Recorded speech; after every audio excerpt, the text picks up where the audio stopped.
नमस्कार दोस्तों। आज युवा संवाद के इस संवाद सेशन में जिसमें कि हम किसी एक युवा से जो युवा एस्पायरर है, जो कि किसी एक क्षेत्र में जिन्होंने कुछ भी कार्य किया है, उनसे बात करने का, उनसे एक कन्वर्सेशन, एक वार्तालाप का सेशन है। तो इसमें आज हम अनुज से बात करेंगे। अनुज जो कि 2019 में जो डीओई पीआरटी के जो एग्ज़ाम हुए हैं उसमें इन्होंने एग्ज़ाम क्लियर किया है। Now final result has came and he has cleared the exam.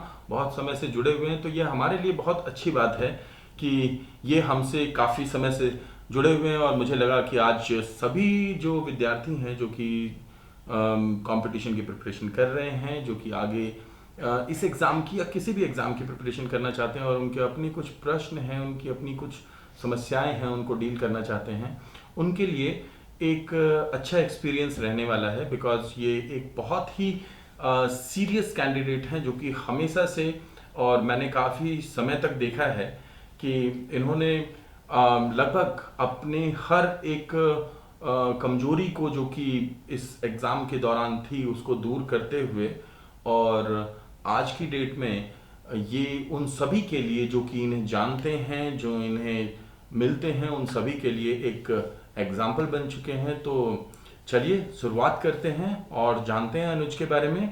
तो अनुज, वेलकम। क्या कहना चाहते हैं, अपने बारे में बताइए कुछ। सबसे पहले तो आपका शुक्रिया इस युवा संवाद में मुझे जोड़ने के लिए।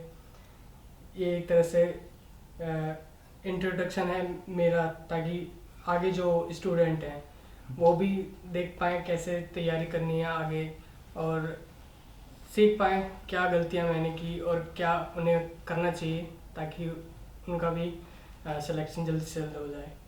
हाँ, सिलेक्शन तो एक चीज़ है जी सिलेक्शन ऐसे तो आता नहीं है कि जी आपने आज सोचा, फॉर्म भर दिया और आपका सिलेक्शन हो गया। तो अपनी सिलेक्शन से संबंधित कुछ अपने एक्सपीरियंस बताइए। सर, ये बिल्कुल आसान नहीं था। पहले तो मैं शुरू करूँगा 2018 से। मैंने एमसीडी और डीओई दोनों एग्ज़ाम फिल किया था, और तब मैं एक एक्स्ट्रा वोकेशनल कोर्स भी कर रहा था। और जब मैंने वो एग्ज़ाम दिया तो वो मेरा पास नहीं हो पाया, और मैं गेस्ट टीचर पे था उस वक्त। और मुझे लगा कि ये साथ में जो, ये मेरा ओपिनियन है, जो मैंने देखा कि सरकारी नौकरी करते हुए आप पढ़ सकते हो और अच्छा बेहतर कर सकते हो, लेकिन मैं गलत था।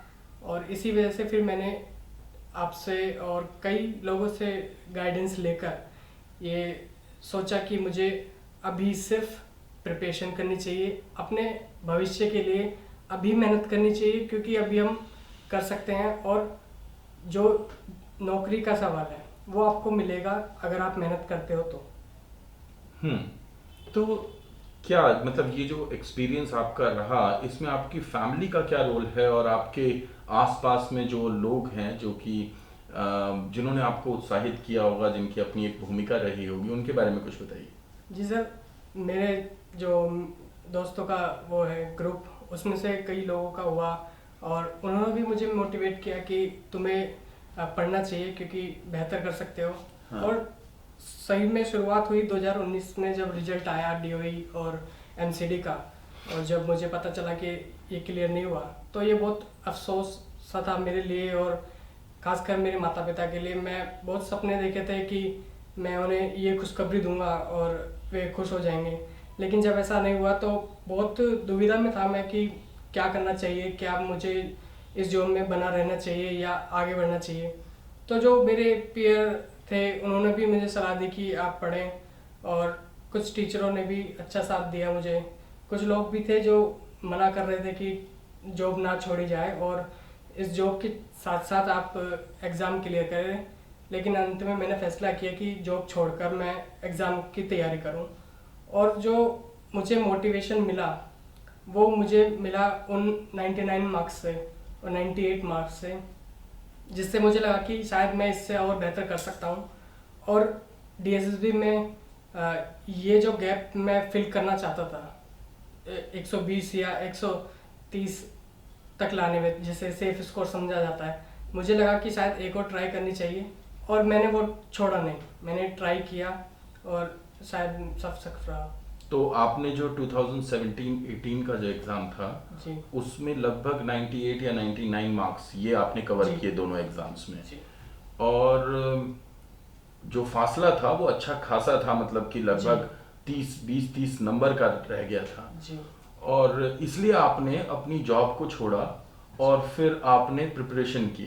जी तो क्या आपको लगता है कि क्योंकि हमारे साथ बहुत सारे विद्यार्थी जुड़े हुए हैं और ये आज बहुत सारे टीचर्स कम्युनिटी में तो एक बहुत महत्वपूर्ण क्वेश्चन है कि क्या अगर आप कॉन्ट्रैक्ट जॉब कर रहे हैं तो कॉन्ट्रैक्ट जॉब करते समय आप प्रिपरेशन कर सकते हैं, कितनी बेहतर कर सकते हैं, और आपको इसे किस तरीके से देखना चाहिए, बिकॉज ये एक बहुत बड़ा महत्वपूर्ण और बड़ा मुश्किल क्वेश्चन है। मैं इसके बारे में जरूर जानना चाहूंगा कि जिस वक्त हम जॉब कर रहे होते हैं और हम प्रिपरेशन भी कर रहे हैं जी तो उस वक्त हमारे ऊपर प्रेशर कैसा बनता है, क्योंकि एक तरफ तो हम अपनी इकोनॉमिक नीड से झेल रहे हैं, वो मॉनेटरी भी बहुत जरूरी है, आर्थिक रूप से हर एक व्यक्ति सक्षम इतना होता नहीं, और जब हम तैयारी कर रहे हैं नौकरी की तो होता ही है, फिर दूसरी तरफ नौकरी भी चाहिए, तो ये कितना मुश्किल होता है।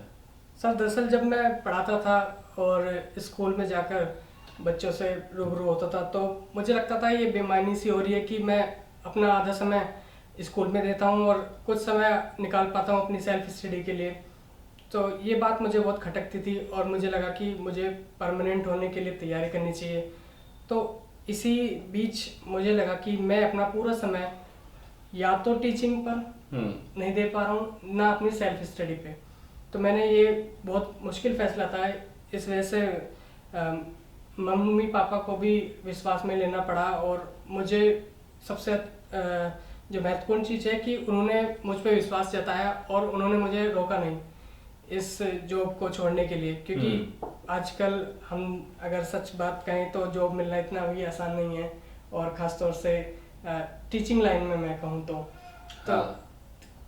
चाहे वो गेस्ट टीचर ही हो उसे भी छोड़ना एक मुश्किल भरा था, लेकिन ये फैसला करना पड़ा और रिजल्ट कुछ देर लगी लेकिन अच्छे आए।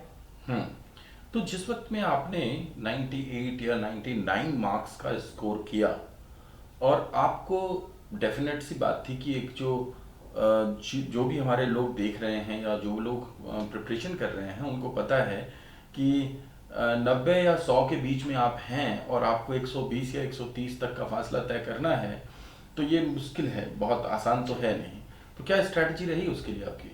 सर मैंने देखा कि मेरे जो कमी है वो कहाँ पे है। दरअसल मेरा बैकग्राउंड आर्ट साइड का है और मैथ से मुझे खासा डर रहा है शुरू से ही। तो मुझे लगा कि मैथ में मेरी बहुत कमजोरी है। लेकिन जब मैं बिट्स से जुड़ा और मेरे जो टीचर्स हैं उन्होंने काफ़ी सहयोग किया, खास तौर पर हमेशा टीचरों ने और बाकी लोगों ने भी गाइड किया कि आप कभी भी परफेक्शन की तरफ मत जाएं।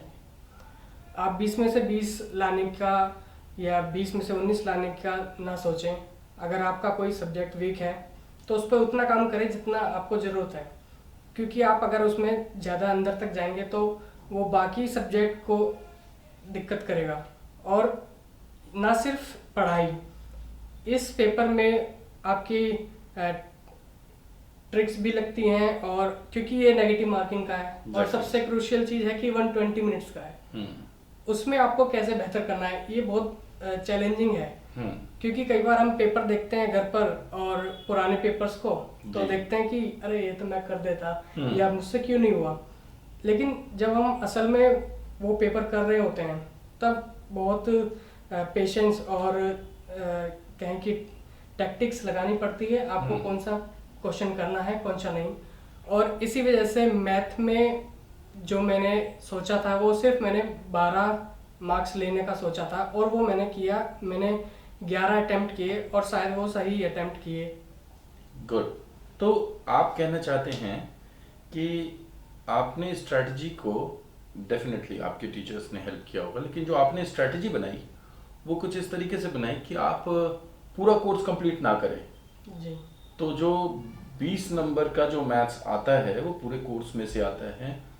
तो मैं यही जानना चाह रहा हूँ कि आपने अपने लिए कैसे स्ट्रेटेजाइज किया, क्योंकि स्टूडेंट्स के लिए ये जानना बहुत ज़रूरी है कि वो अपने लेवल पे किसी एक पर्टिकुलर सब्जेक्ट को कहाँ वेटेज दें किस जगह पे अपना ज़्यादा समय दें और किस जगह पर वो ये डिसाइड करें कि मुझे ये सब्जेक्ट इस जगह पे छोड़ देना है। मेरे ख्याल से जो पार्ट 1 है, मुझे खासा दिक्कत उसमें पार्ट थी। 1 यानी कि वो पेपर जिसे पार्ट 1 के रूप में जो डीएसएसबी कंडक्ट करता है, जिसमें 5 सब्जेक्ट आते हैं। 5 सब्जेक्ट राइट। आते हैं। तो खासा दिक्कत मुझे उन 5 सब्जेक्ट में थी और पहले पार्ट में थी। तो मैथ पे मैंने इस तरह काम किया और बाकी आर्ट साइड का होने के वजह से जीएस में काफ़ी रुझान था और हिस्ट्री या मुझे काफ़ी दिलचस्पी है इसमें जानने की। तो मैंने इन विषयों पर काफ़ी ध्यान दिया, इंग्लिश, हिंदी और जीएस। रीजनिंग सबकी लगभग एक सी होती है, तो उसमें इतना इम्प्रूवमेंट करने की मैं भी आवश्यकता यही नहीं थी। सोचता था व्हेन आई वाज यंग, तो मुझे लगता था कि मेरी रीजनिंग बहुत अच्छी है, जी। ठीक है ना। और पर फिर जब मैं एग्जाम दे करके वापस आया पहली बार में, तो कुछ दोस्तों से बात कर रहा था, मैंने कहा अरे यार मेरी जितने तो रीजनिंग में सभी ने किए हैं, बाद में पता चला सभी की रीजनिंग अच्छी है। खैर, what I was looking at कि ये जो आपने जो प्रिपरेशन की है, जिसमें कि आपने सब्जेक्ट्स को तरीके से देखा। हालांकि मैं यहाँ पे एक बात शेयर करना चाहूँगा, क्योंकि जीएस मैंने देखी है अनुज की। मैं जब भी क्लास में मैंने क्वेश्चंस पूछे हैं, तो अनुज के क्वेश्चन बहुत स्ट्रेट फॉरवर्ड आए हैं। एक बहुत ही सीरियस कैंडिडेट है जीएस के लिए, एक ऐसा कैंडिडेट जिसको कि मज़ा आता है जीएस पढ़ने में। ऐसे बच्चे को पढ़ाने में, ऐसे स्टूडेंट को पढ़ाने में हर एक टीचर को मज़ा आता है। तो ये मेरे लिए एक ऑनर की बात है that he was my student and वो क्लास के अंदर अगर एक टास्क दे दो, तो जितना दे दिया आपने टास्क, उससे थोड़ा सा एक्स्ट्रा ही प्रिपेयर्ड होगा। और इस बात को वो सभी स्टूडेंट एक्सेप्ट करेंगे जो भी अनुज के सहपाठी रह चुके हैं, और सभी स्टूडेंट की हेल्प करने के लिए हमेशा तैयार रहते हैं। शायद इसीलिए यहाँ पे आज बैठे भी हैं। तो खैर अनुज, एक बड़ी खास बात होती है, एक बड़ी प्रॉब्लम में रहते हैं हमारे स्टूडेंट, जिसका मैं यहाँ पे जिक्र करना चाहूँगा।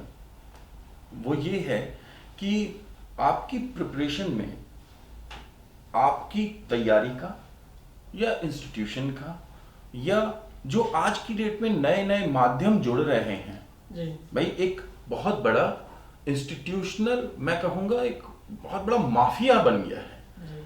कि जो इंस्टीट्यूशंस हैं वो एक बहुत बड़े लेवल पर एक स्ट्रक्चर बनाए हुए हैं। आज यही जो इंस्टीट्यूशंस हैं ये यूट्यूब पे भी या दूसरे अन्य माध्यमों से अपनी ऐप या किसी भी तरीके से कोर्सेज प्रोवाइड करने के लिए भी अवेलेबल हैं, आपके डोर स्टेप पे अवेलेबल हैं, जिनके लिए हमें पहले बाहर जाना पड़ता था। तो ये जो डिजिटल एजुकेशन के आने से या ई लर्निंग कॉन्सेप्ट के आने से इस कोरोना पीरियड के टाइम में या उससे पहले भी हमारे पास बहुत सारे मेथड्स अवेलेबल हैं।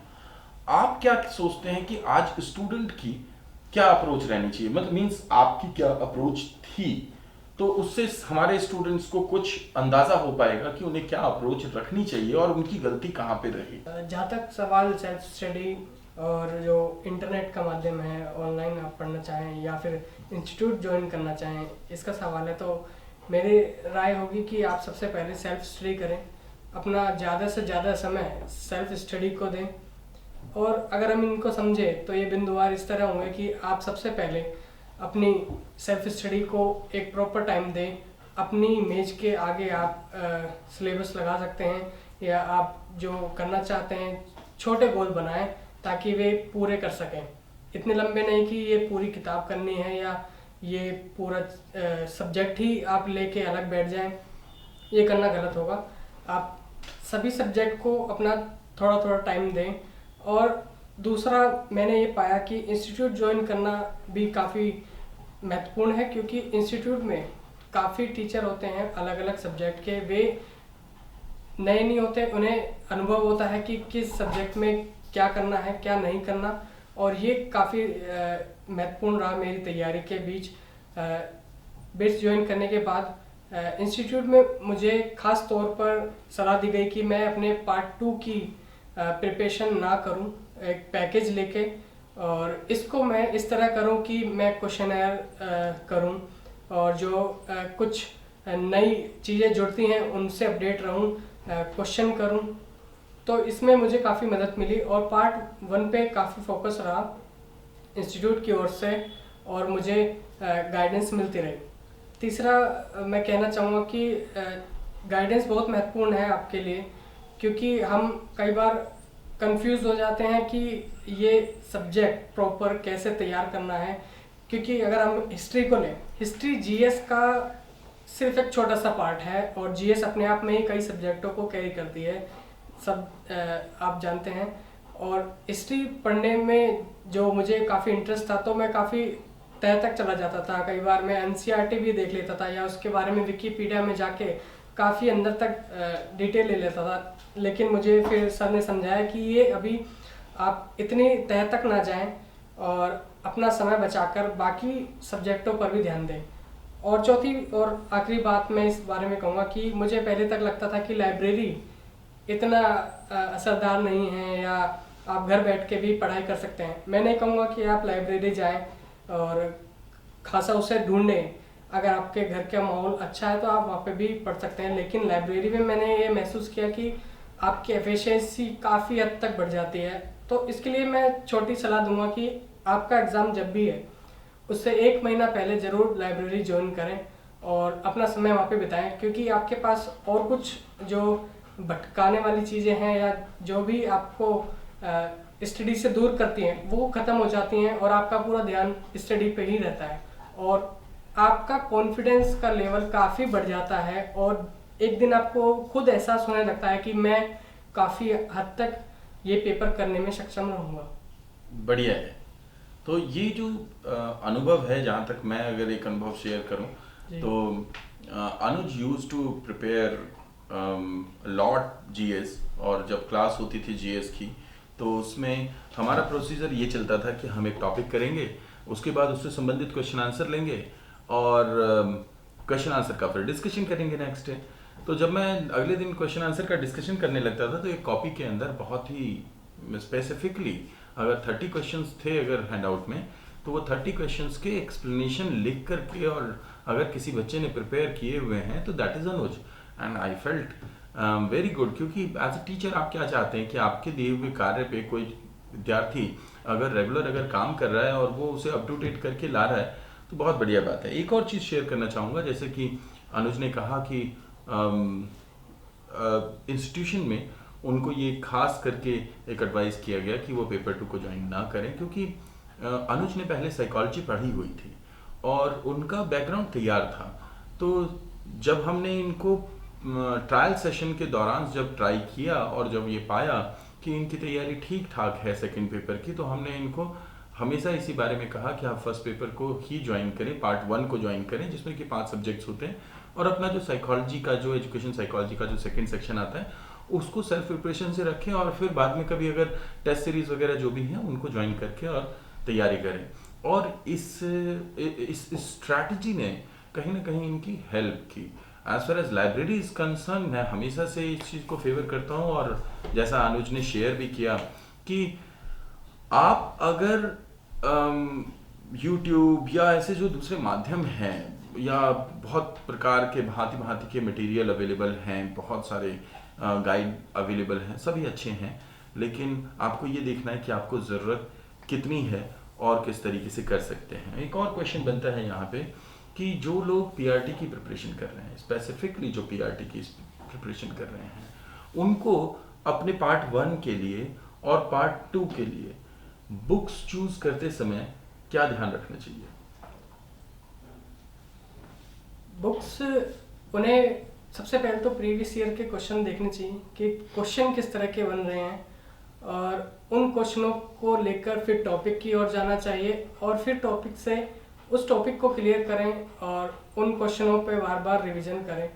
और वे देखने चाहिए कि जो क्वेश्चन अभी तक नहीं पूछे गए हैं वे क्या हो सकते हैं, अपनी तरफ से कोशिश करें क्वेश्चन बनाने की। बुक्स का जहाँ तक जिक्र है, मैंने RS अग्रवाल मैथ के लिए यूज़ की, इंग्लिश के लिए कोई स्पेसिफिक बुक यूज़ नहीं की, जो भी मैंने इंस्टीट्यूट में पढ़ाया गया उस पर ध्यान दिया, जैसे कि वर्ड मीनिंग्स वगैरह ये सब। और हिंदी में भी खास तौर पे एक आदित्य पब्लिकेशन बुक मैंने यूज़ की और कुछ अलग बुक्स जो डाइट में ही थी। और जीएस के लिए एनसीईआरटी काफ़ी हद तक सहायक रही और ल्यूसेंट भी, और बाकी क्वेश्चनेयर काफ़ी महत्वपूर्ण रहा, क्योंकि क्वेश्चन करते हुए आपको उसकी अगर आप कोशिश करें कि विकिपीडिया पे या उससे रिलेटेड जो भी मटेरियल आपको दिख जाए उस पर अगर आप जाएं तो आपको पता भी नहीं चलेगा और वो खुद ब खुद आपको याद हो जाएगा। और सबसे अच्छी बात, जैसे सर ने कहा कि मैं कुछ मदद करता था, तो वो मदद बच्चों के साथ साथ एक पढ़ाने का जरिया भी था कि ताकि एक डिस्कशन हो जाए बच्चों से और जो मेरे साथी थे। तो ये काफ़ी हेल्पफुल रहा मेरे लिए। पार्ट 1 की मैं कहूँगा कि खासा तैयारी करने की जो आवश्यकता है। यानी कि जो भी लोग पीआरटी की तैयारी कर रहे हैं, पार्ट 2 की तैयारी के लिए के साथ साथ पार्ट 1 पे अच्छा खासा ध्यान देने की ज़रूरत है, क्योंकि हम अक्सर हाँ ये करते हैं कि पार्ट 2 तो हम तैयार कर लेते हैं लेकिन पार्ट 1 पीछे रह जाता है और जो फाइनल रिजल्ट आता है उसमें कहीं ना कहीं हमारे पार्ट 1 की कमी खासी नज़र आती है। तो पार्ट 1 की प्रिपरेशन के लिए आपके लिए, जहाँ तक अनुज ने कहा और जहाँ तक हम लोगों को भी लगता है, जितनी भी हमारी टीम है, कि अगर किसी एक पर्टिकुलर सब्जेक्ट में लैक करते हैं तो केवल उस सब्जेक्ट के लिए आपको सब्जेक्ट स्पेसिफिक गाइडेंस की तरफ जाना चाहिए। वो आपको कहीं से भी मिल जाए अवेलेबल सोर्सेज से, that is well and good. इसके अलावा जहाँ तक बात है पार्ट 2 की, तो एक बार पार्ट 2 के लिए जानते हैं कि साइकोलॉजी के लिए क्या विचार है। बताएं अनुज, आपने तैयारी कैसे की साइकोलॉजी की? सर मैंने बेसिक से शुरू किया और जो अरुण लाल बुक है उसको काफ़ी रीड आउट किया, और आपकी जो बुक है दीपक शर्मा के नाम से, उसके क्वेश्चनियर किए, क्योंकि उसमें काफ़ी अच्छे क्वेश्चन हैं प्रीवियस ईयर के आपको खुद के बनाए हुए, और सीटेट का भी जो छूट जाता है वो भी उसमें पूरा हो जाता है और एक तरह से कंप्लीट गाइड बन जाता है। उसके बाद आप इंटरनेट या फिर जो क्वेश्चनियर होते हैं उनको सोल्व करें, क्योंकि एक समझ बनती है क्वेश्चन करने से, और जहाँ पर हमें कमी दिखती है फिर हम उसे पूरा कर लेते हैं। जिस भी टॉपिक पे हमें राय लेनी होती है, गाइडेंस लेनी होती है। तो ये तो बात रही किताबों की। आगे बढ़ते हैं, और एक बड़ी समस्या है आज की डेट में बच्चों के साथ में कि एग्ज़ाम नहीं हो रहा है। आपको भी ये फेस करना पड़ा।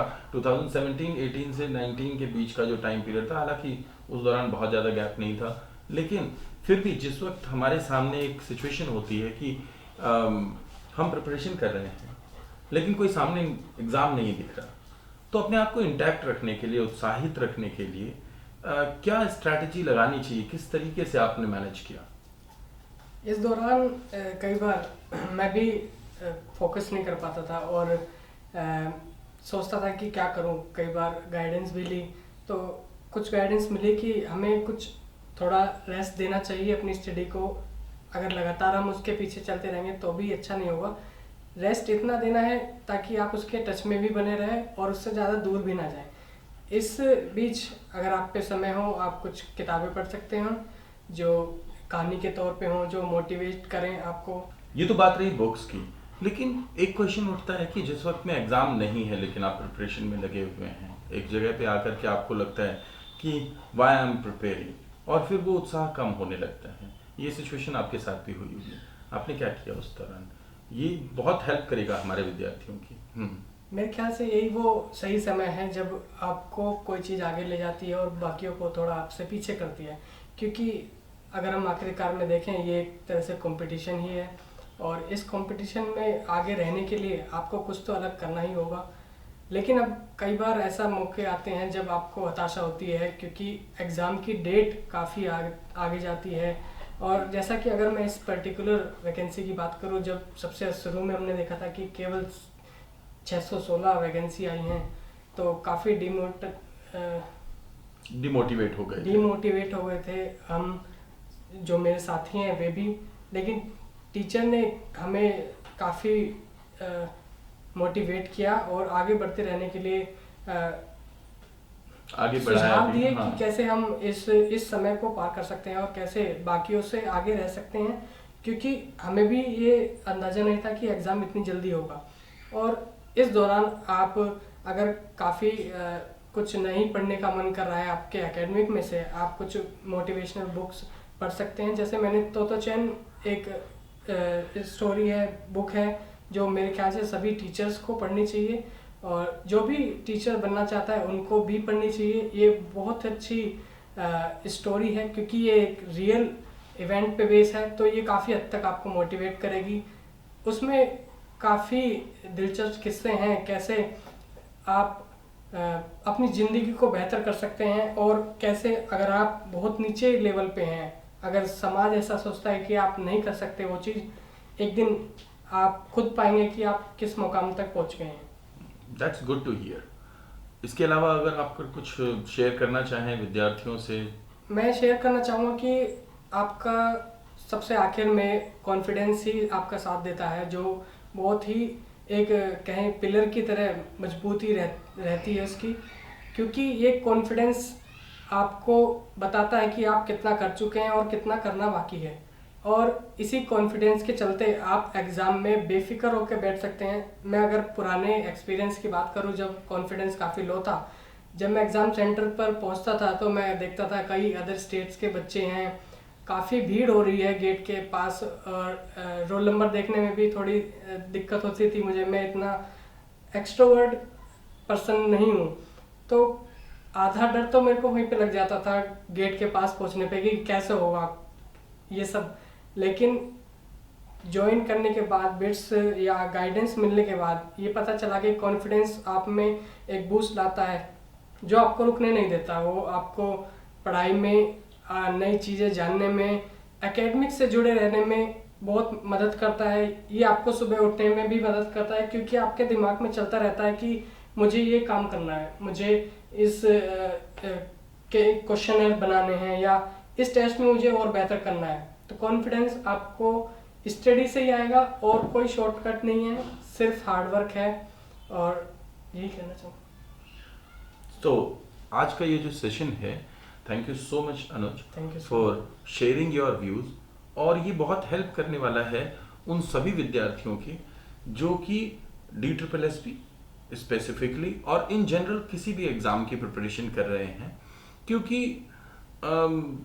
विद्यार्थी जीवन में, और जब हम कॉम्पिटिटिव प्रतियोगी परीक्षाओं की तैयारी कर रहे हैं, तो शिक्षा हमें आज़ाद करने की ओर लेकर के जाती है। वो शिक्षा बहुत मायने की नहीं है जो कि हमें सक्षम ना बनाए, और लेकिन इस दौरान अपने आप को इंटैक्ट रख के कैसे अपने आप को एक बेहतर प्रतियोगी के रूप में बाहर लेकर के आना है, ये प्रतियोगिता आपके अंदर चल रही होती है। ये जो अंदर का प्रतियोगी है, ये हम सब के अंदर बिल्कुल एक सा है। जो बाहर का प्रतियोगी है वो अलग है। बाहर हमारी प्रतियोगिता अलग अलग लोगों से है, अंदर हमारी प्रतियोगिता खुद से है, जो कि आज अनुज ने शेयर किया। और हमें पहले अपनी अंदर की प्रतियोगिता को जीतना है, और उसके बाद हम बाहर की प्रतियोगिता में तो फर्स्ट आ ही जाएंगे। और आपको इन सारी चीज़ों से कुछ सीखने के लिए मिला होगा। आशा करता हूँ कि आपकी जो प्रतियोगिता है अंदर और बाहर दोनों की, उसमें आप सफल हों, उसमें इसका एक योगदान रहे। और भी आप अगर कोई क्वेश्चन अगर अनुज से करना चाहें या मेरे से करना चाहें, तो आपके लिए माध्यम उपलब्ध है। आप कमेंट सेक्शन में लिख सकते हैं, मैं आपका माध्यम रहूँगा अनुज तक आपके प्रश्न पहुँचाने के लिए। और आगे के भी कुछ सेशंस में अनुज किसी न किसी रूप में आपसे इंटरेक्शन करते रहेंगे। इस पूरी जो टीम है उसका एक महत्वपूर्ण हिस्सा है ये। थैंक यू सो मच हमारे साथ जुड़ने के लिए।